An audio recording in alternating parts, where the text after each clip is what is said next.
I want to talk to you about two weak hadiths, two weak narrations. One is from a Sahabi, not from Rasulullah himself, but from a Sahabi. And he stated that the Mahdi will emerge when he is 40 years of age, and he will look like a man from among the Bani Israel. So, this hadith, as I said, it's weak and from a Sahabi, but it was said. So it was said more than 1400 years ago. We know this. And if we now look, Muhammad Qasim bin Abdul Karim, indeed he emerged when he was 40 years of age. Subhanallah, that's when he first shared his dreams on command of Rasulullah alayhi salatu wasalam. And he does also look like a man from among the Bani Israel. How come I say this? If you cannot recognize this, me myself, the half of my family from my father's side is Ashkenazi Jews, okay? So I know what I'm talking about. I know my uncles, I know the friends of my family, how they look like, and also how they behave. And I can confirm really to you that Muhammad Qasim does, subhanallah, does indeed really look like a man from among the Bani Israel, and also kind of act similar to them. And adding to this maybe is that if a Eastern guy, like a Pakistani, or could also be an Arab, if he shaves his beard, it's likely he looks like a man from among the Bani Israel as well, because today you will mostly find the Muslims, generally speaking, having beards, due to religious reasons.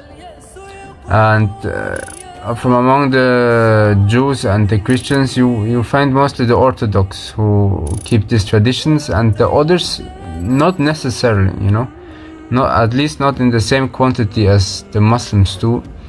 So from that point of view, we can also say if for the fact that Muhammad Qasim shaves his beard, that makes him also look like one from among the Bani Israel. And I would wonder how he looks like wearing a beard, how he does look then.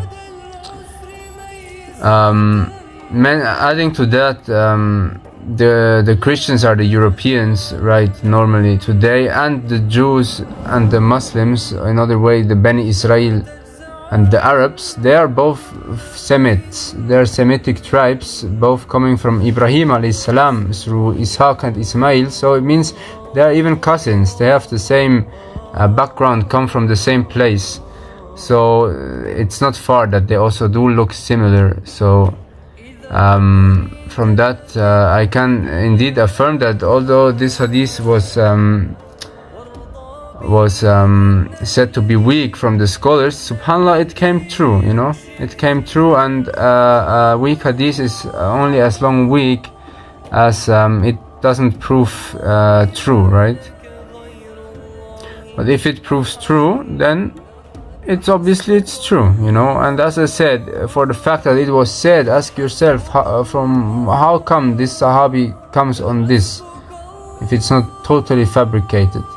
And even if it was fabricated, if you say it was fabricated, how did he know this, So subhanallah, it's true, brother, it's true. And the second hadith is from Rasulullah alayhi salatu wasalam, also weak hadith. And in this hadith, he also mentions the Mahdi will emerge when he's 40 years of age, with a face like a shining star, and he would look like a man from the Bani Israel. And adding to the difference to the other hadith of the Sahabi is that the Rasul ﷺ said in this hadith, he has a black mole on his right cheek. And look the picture of Muhammad Qasim, he has indeed a black mole on his right cheek, subhanallah. And I don't even know if he had a full beard, if you could see this black mole, right? And the Prophet ﷺ said in another narration, the Mahdi will resemble me in conduct, but he will not resemble me in appearance. So this can also be an indication that the Mahdi indeed will not have a beard, or at least in the beginning not, as Rasul alayhi salam had. He had a thick beard.